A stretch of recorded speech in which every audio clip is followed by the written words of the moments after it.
Hi everyone, my name is Angela Piper and I am the author of Faults in Feminism. This is a book that I put together in Dr. Harrow's 460 English class. Um, it's our senior seminar class where I had to put a big research project together, and this is what I did. So to give you some background information on what I specifically researched, I was really curious about what feminism meant because I kept seeing these videos and memes and stuff of these angry feminists online, right? And everything you see about feminism is hairy armpits and gross women that are yelling in the streets and pulling out tampons, and it's just disgusting. And I knew that's not what feminism is really about, just from stuff that I've been taught throughout my life and research that I was doing at the time, anyhow, in my women's literature class. And so my book features the raw, genuine experiences of multiple types of women, including trans women, Native American women, Black women, and authors like myself who experience living as women, and this is what it's like to do that. So my stuff criticizes and also highlights some of the issues that are in feminism, but also supports it. Obviously, I'm 100% a feminist, but we got to do better because the way we're doing feminism right now is just leaving us divided, and it's ruining the purpose of our society. So the poems that I wrote were actually responses to articles that I was reading, and it came together as the faults in feminism, and I'm going to read a couple of them here for you tonight. So the first one is called My Body. This one is based off of Luce Irigaray's Women on the Market article. She basically talks about how women's bodies for all of history have been something to be bought and sold for the purpose of men. It even talks about how men get off basically on other people for selling and relationship to men through being able to sell women. And so interesting topic for me. And this was the poem that I wrote for it. My body. My body is something that has been on the market since men found out they could come inside it. They've used my body to make coexisting peaceful when tensions were high. My body is a written agreement that kings' wars were over simply because my pussy became their conquered land. Women are only as good as the secrets that hide under our skirts. I am a prize exchange for men to parade around in public while they suck each other off in private. The fetishization of my virginity, age, and race sweetens their thoughts on rape. My development depends on my willingness to comply, like I actually had a choice to revolt. But without our bodies, where would the social order be? Without phallocentrism, how would we be socialized to comply? How could we imagine a world not based on cock size? I love that last line. It's my favorite. The next one is called Bra Dents. This is something that I've personally experienced, and that's why I wrote about it. It wasn't based off of an article, so here it is. If you're a woman with the massive weights of breasts on your shoulders and the bounciness of the fat pouches that sway and hang from your chest for years and years that drag you down with age and go from perky benefits of persuasion to floppy bags of repulsion dangling 6 inches lower than they used to be, you understand the sadness of seeing bra dents in the soft ridges of your shoulders only a year after you first start wearing them. You understand the frustration of having your body morphed by something that was invented by a man in order to encase the parts of our bodies he found so desirable in a beautiful, perfectly rounded container, so he could enjoy your beauty with modesty, and you were better equipped to carry the vital, life-giving substance that is your breast milk to his needy, whining offspring. You feel as though you have no choice to wear them because if you free the titty, then you're putting on a show for any man who walks by after a cold winter's breeze. And maybe you hate the excess of movement that makes it hard to go on a jog or just fucking walk down the street because our breasts are like college girls on spring break who've never experienced freedom before in their lives, and they feel as though this is their chance to go wild, but the wild is dark and full of the people that will slut shame us or say we were just fucking asking for it. I too have enjoyed the feeling of a bra that perfectly shapes and caresses the outline of my breasts and makes me feel pretty as I look down in the mirror and see something that resembles a Victoria's Secret model's body. So I I so wish I could have it as she walks down the runway to show off the newest line of lingerie and feels like the sexiest woman in the world as the cameras flash like shooting stars.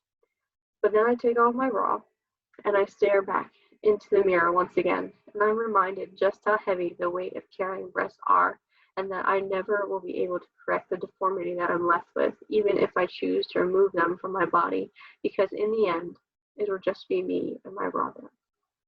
So, the next one is based off of Kimberly Crenshaw's TED Talk on the importance of intersectionality.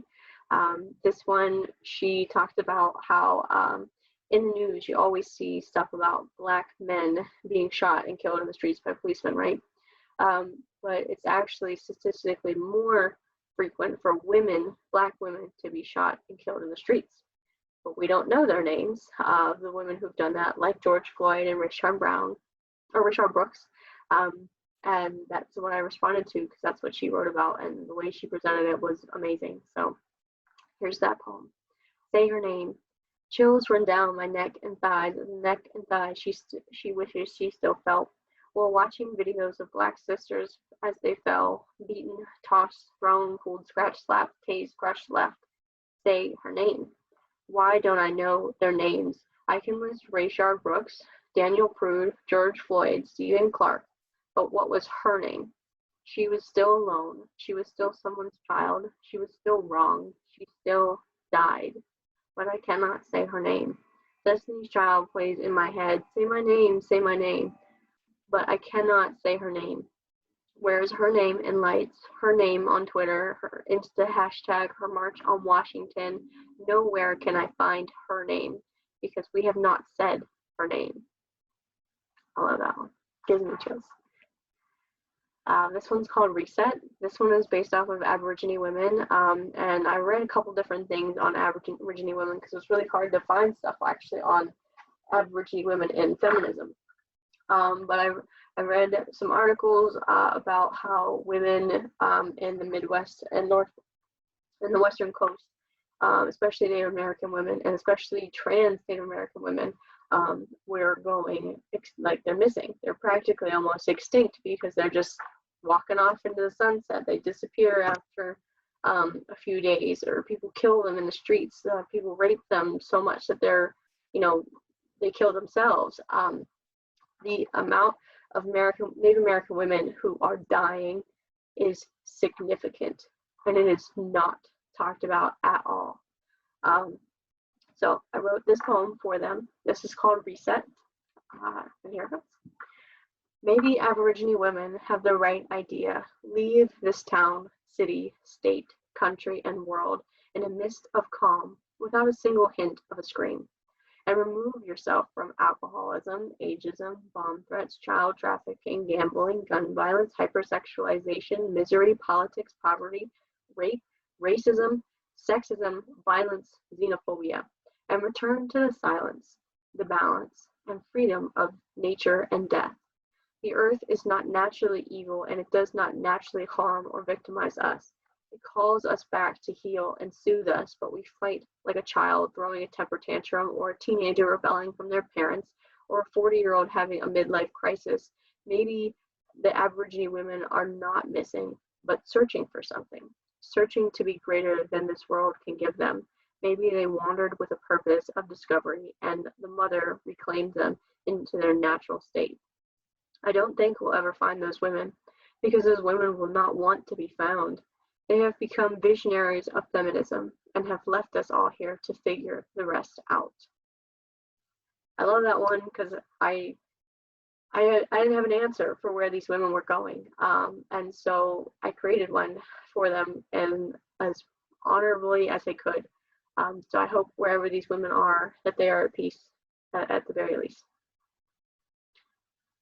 Next poem I have is called Dismantling the House. It's actually based off of Audre Lorde's Age, Race, Class, and Sexism, Women Defining Difference. And basically she talks about how different sections of women don't fit into feminism because they are parts of these other groups, and they are disconnected even from other Black men or other with people of color because they don't all have the same kind of intersectionalities that are going on. It's kind of related to Kimberly Crenshaw stuff. And this is what I wrote for it. It kind of follows the structure of her article if you were just to go and read it. So, dismantling the house. I am a 21-year-old white straight feminism, fur mom of two, including one boy, and a member of a racially homogenous couple, and usually do not find myself a part of some group defined as deviant, inferior, or just plain wrong. My genetics and social privileges would not make me traditionally oppressed or objectified in the same ways women of otherness could be. I have not faced the double, triple, or quadruple threats of gayness, blackness, elderliness, or interracialness, and never will. But I have witnessed it happening without knowing or maybe even caring to lift a finger that is not infected by the same disease, and it is my biggest regret. I continue to believe that working hard will make up for things that might not change, and that lift will get me better with a better job and more privilege.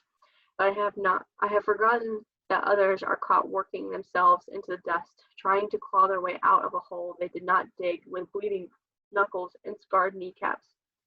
Excuse me. They are equipped with nothing but the weight of their inferiorities and cheaply made toothpicks whose instructions say they can do the work of 15 shovels. Or how can we expect to dismantle a house when we're only given the master's tools? That's that one. So that was my last poem for the night. Some of the significance and findings that I found from this is feminism is just losing its way.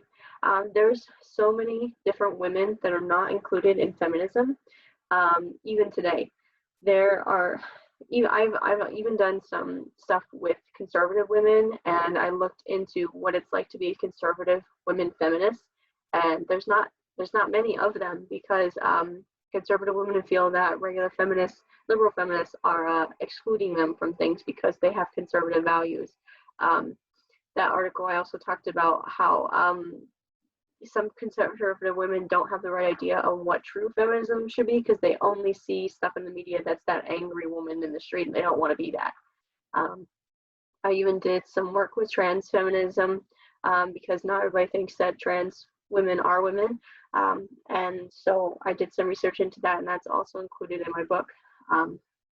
And there's so many new things with how technology is being incorporated into feminism, and these ways of posting about us is a whole new level of feminism. It's even being considered its own kind of wave. The technology stuff is considered the fifth wave of feminism, and it's just now emerging, so it's not even fully shaped yet. So we have no idea where this one will take. But overall, like, every woman thinks something different about feminism, and a lot of women don't even want to be a part of the feminist title because there's so much confusion about what it should be. And as a true feminist ideology, I think we should do better to incorporate as many types of women as possible, because if not, we're just going to keep being squashed under the thumb of patriarchy, and we will never change. We've worked for decades to be more and more inclusive, and this is not over yet. There's more ways that women define themselves, and white women, especially like myself, don't know the struggles that women of color go through. And the only way that we can do better is to ask and to try to understand and make a truly, purely effort to help that. So the solution is to recognize our own faults in feminism and the things that we do that are not perfect to the ideology of femininity, and work every day to develop our understanding of where we are and our place within feminism.